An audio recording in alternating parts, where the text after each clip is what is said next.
Bonsoir mes amis. Voilà. Bonsoir, bonsoir ou bonjour, bonjour en fonction de si vous me voyez en soirée ou en journée. Bien, comme d'habitude, je suis très contente de vous retrouver. Ceux qui ne me connaissent pas, je m'appelle Léa, je suis médiatrice spirituelle et puis exploratrice des archives akashiques. Voilà, je peux t'aider à te libérer de tes blocages grâce aux archives akashiques et puis bien d'autres choses. Voilà. À chaque fois, j'écourte cette petite présentation que je trouve nécessaire pour ceux qui ne me connaissent pas. Donc, c'est normal que j'y accorde quelques secondes. Alors, comme le dit le titre de la vidéo, aujourd'hui, nous allons découvrir quelque chose de très simple. À chaque fois, je parle de choses très simples, certes, qui sont faciles à dire, mais pour les pratiquer, eh bien, c'est là où il faut plus de temps, plus de concentration, il faut donner un peu plus de soi. Voilà, mais sinon, c'est des choses très simples à mettre en pratique. Eh bien, aujourd'hui, nous allons parler d'une autre clé de la 5e dimension, parce que nous y sommes. Et beaucoup d'entre vous le savent, on en parle beaucoup sur la toile. Depuis la fermeture du portail 888 qui a eu lieu le 26 août, donc il y a 2 jours. Je n'ai pas fait de vidéo là-dessus parce que j'avais besoin aussi de temps pour me recentrer avec moi-même, avec mes propres énergies. Et je pense que ce n'était pas nécessaire non plus. D'autres l'ont fait et c'est très bien comme ça en fait. Il y a plusieurs vidéos qui parlaient de cette fermeture de portail, donc voilà. En tout cas, depuis du coup le 26, depuis le 27, nous y sommes. Eh bien, nous sommes dans une nouvelle ère qui se met en place petit à petit. On a un pied dans la 5D. Et c'est très bien comme ça. Pour certains, ils ont déjà commencé à ressentir vraiment la présence de cette dimension. Pour d'autres, ils en sont très, très, très, très loin. Puis pour d'autres, bah, ils en ont conscience, mais ils s'habituent petit à petit. Ils se donnent le temps d'y aller à leur rythme. Et c'est très bien comme ça. Tout est juste. Tout est juste. Voilà.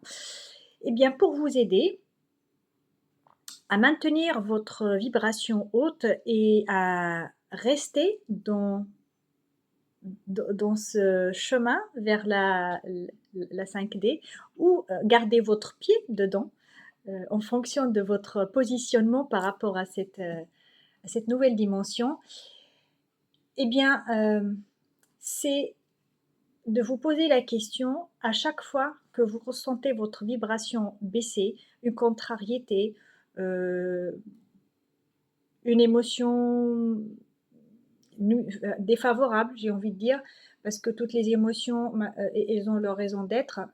Elles nous donnent le signal de ce qui va ou de ce qui ne va pas chez nous. Et heureusement qu'elles existent, les émotions. Donc je ne vais pas les dénigrer. Mais pour dire quand vous ressentez une émotion en fait qui vous met mal, eh bien rappelez-vous ceci. C'est une phrase, c'est une question à te poser, très simple, mais le plus difficile, c'est de s'en rappeler systématiquement. Voilà, c'est te demander que ferait l'amour dans cette situation. Vous voyez, c'est très simple en fait. Mais oui, mais c'est si simple que ça. Mais oui, mais pourquoi je n'y ai pas pensé avant? Mais oui. La 5D, c'est vivre dans l'amour, agir dans l'amour, penser dans l'amour, et ben tout faire dans l'amour en fait. Voilà. C'est pas le monde de oui-oui, c'est pas tout le monde il est beau, tout le monde il est gentil. Ça ne se fera pas avec la baguette magique ou comme dans un film, on va se réveiller, on va se retrouver dans la 5D avec waouh, la lumière partout, les anges sur terre et tout ça. Non. Il y aura de la lumière sur Terre, il y aura les gens sur Terre, il y aura nos frères galactiques certainement qui viendront aussi sur Terre, qui se feront voir sur Terre, mais on n'est pas dans un film où ça va être du jour au lendemain comme ça, c'est graduel. Voilà. Eh bien, justement, tous ces êtres de lumière, ils s'accordent sur ce que je viens de vous dire et d'ailleurs, c'est eux qui m'ont demandé de venir transmettre en fait, cette clé. C'est de se poser la question: «Que ferait l'amour dans cette situation? Je suis en colère? Bien, j'accueille ma colère. Je sais qu'elle a des choses à me dire, la colère. Elle n'est pas là par hasard, donc c'est un signal. J'essaye de comprendre pourquoi elle est là et quel signal m'envoie. J'essaye aussi de comprendre l'endroit du corps dans lequel cette colère s'exprime et de pouvoir après l'évacuer pour ne pas provoquer des maladies qui sont liées à cet endroit-là. Et puis, je me pose aussi la question de: que ferait l'amour dans cette situation-là? Bien évidemment, là, je vous parle parce que je suis posée, parce que, tout se passe dans l'harmonie et tout ça. Mais quand on est en colère, on ne pense pas à tout: «Attendez, attendez, non, là, je suis en colère, allez, hop, je m'arrête 2 secondes, je vais voir si, j'accueille ma colère, je vais voir, ce qu'elle a à me dire, je vais voir». Bien évidemment, ça ne se passe pas comme ça. Mais là, je vous parle dans l'idéal. Pardon, il y a une petite mouche. Hem eh bien, dans en cas de colère ou en cas de contrariété, très bien, en prendre conscience. Très bien, je suis contrariée. Bien, je reviendrai vous voir plus tard, mes émotions. J'ai bien compris que ça va pas, on en reparle plus tard. Tu peux t'exprimer comme ça à tes émotions, tu t'adresses à eux comme tu veux, avec tes mots, mais le but, c'est que tu leur exprimes que tu as pris conscience de leur présence. OK, je suis en colère, je suis triste, je suis effarée, je suis. J'en ai conscience, on en reparle. Maintenant, que ferait l'amour dans cette situation? Voilà, et silence. Que ferait l'amour dans cette situation? Ton ego va te dire: «Ah bah non, mais certainement pas, bah non, mais ça va pas, non, non, mais attends, l'amour, non, mais ça va pas, non, t'as pas vu, on t'a piétiné, t'as pas vu, l'injustice et tout ça et tout». Que ferait l'amour dans cette situation? Et puis on y retourne et on y réfléchit et effectivement, quand tu laisses place à cette question de s'installer dans ta conscience, et ben tu sais bien que l'amour finalement, bah, réagirait complètement différemment.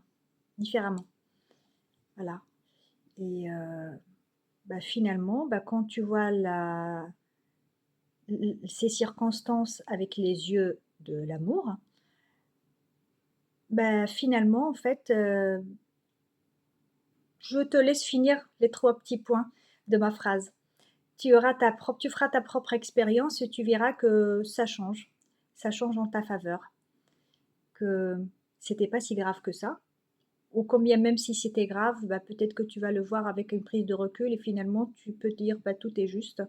Ce qui s'est passé, bah, c'est triste, c'est tout ce qu'on veut, mais c'est juste, ça a sa raison d'être. Voilà. Mais en tout cas, quand on prend la place de l'amour ou quand on laisse l'amour prendre place dans notre réflexion, heu, bah, les choses changent et pour notre bien. Voilà et on me le répète, en votre faveur, ça change en votre faveur. Voilà. Bah, c'était ma petite vidéo du jour, mon petit message, notre petit message du jour. Voilà. Quand on va pas bien, on se pose la question: «Que ferait l'amour dans cette situation?» Quand on est face à une situation qui ne nous plaît pas, que ferait l'amour? C'est vraiment le mot-clé. Que ferait l'amour? Voilà, enfin un des mots-clés. Bon, vous l'aurez compris, à chaque fois, en fait, on me demande de vous faire des petites vidéos courtes comme ça pour vous donner des clés pour accéder à la 5D ou pour, monter encore à un étage un cran en plus, si vous y êtes déjà, hem, pour aller de l'avant, voilà. On me dit pour aller de l'avant tout simplement, voilà. Eh bien, je vous remercie beaucoup. Je vous souhaite une très belle soirée et je vous dis à très bientôt. Très belle soirée, très bonne nuit, très belle journée, voilà, parce que je vous parle là, il est, 19h45 presque, donc voilà. Plein d'amour du coup. Je vous fais des bisous pour pour ceux que je connais. Je salue tout le monde, ceux que je connais pas non plus et puis, bah, je vous dis à très vite. Au revoir, bye bye.